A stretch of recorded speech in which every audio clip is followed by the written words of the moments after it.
Like the phrase, people saying, what's switch from? I call it an illusion force that that's some breading muffin there on me. Not that it's relevant, but mess nonetheless.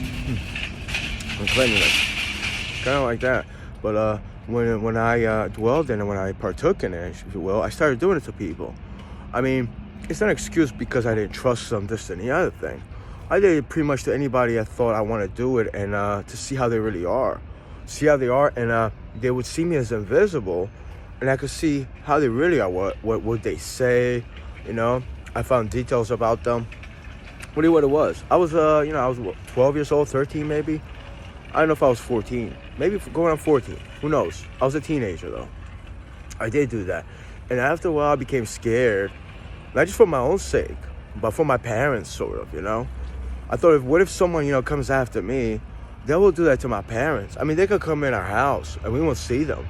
And I think I was trying to, tell them about that. But, they fully, I don't have a proof or memory, but I think they're aware. They're aware of that, I believe.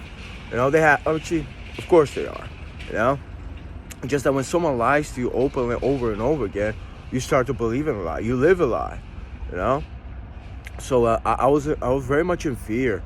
Even in later years of life, like early 2000s, I needed to I needed to just, I was just secluded from it. I was unaware.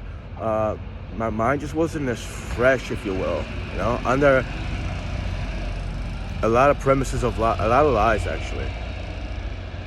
So I was bothered by it, and where I started doing it, I caught a glimpse to it. I thought it was from something that happened to me, and I would even say like it was a gift or I had to do it, which is, I don't say it's an excuse, but when I was younger, actually maybe not so much younger, there's no reason for me to eat meat products, or maybe like someone say even smoke this, There's no reason for me to have dairy. It's an excuse, but it is a conditioning nonetheless, Talking too much, but when I did it, yeah, eventually it felt very, sociopathic, and then the surrealness of it, like in your mind, you would envision directly what the person, you would see the person in your mind, you would get, actually it was a visual thing, you would see like a cloudiness, how in the environment, who they really were, what illusion you're putting them through, so I didn't enjoy it. It wasn't pleasurable for me. Eventually, after a while, it became like a thing, well, what if I just keep doing that forever, And I didn't like it. It was disturbing, actually. And, the thing is, you're alone and you're living, even when you do that, you're like, you're perpetuating a form of delusion, some people would say, and you like, now you live in a lie, you're manipulating, deceiving. So my conscience felt guilty, I believe. I didn't fully enjoy it. And in a way, you get over on somebody, but then it's like, and a part of it's like you don't share the experience. I mean, unless you use it for, like, people say better good, but how better good is it to do that?